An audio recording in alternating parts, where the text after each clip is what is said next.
మొత్తం మైలయ్య ఉన్నారు.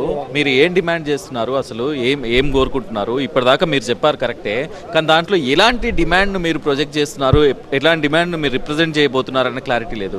బర్తరఫ్ చేయాలా, రాజీనామా చేయాలా కొండా సురేఖ?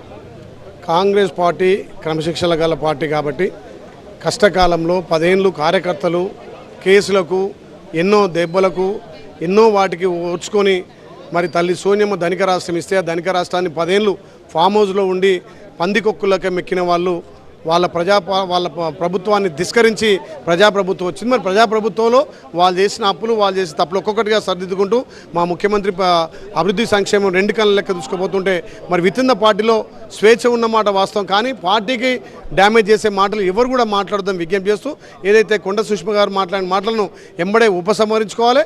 గౌరవ ముఖ్యమంత్రి సరిపోతుందా మీకు? ఉపసంహరించుకుంటే సరిపోతుందా? మీరు కఠిన చర్యలు తీసుకోవాలని ఏఐసీసీని పీసీసీని కలుస్తా ఉన్నారు. కఠిన చర్యలు అంటే ఏంటి? రాజీనామా, బర్తరఫ్? సింగిల్ వార్డులో చెప్పండి. ఒక కొండ సురేఖ కాదు, పార్టీకి ఎవరు విరుద్ధంగా మాట్లాడినా, పార్టీని ఎవరైతే అప్రత్యక్ష పాలు చేసినా వాళ్ళందరి మీద కూడా చర్యలు తీసుకోవాలని ఇక్కడ పీసీసీ కానీ మా ముఖ్యమంత్రి కానీ విజ్ఞప్తి చేస్తాం. రైట్.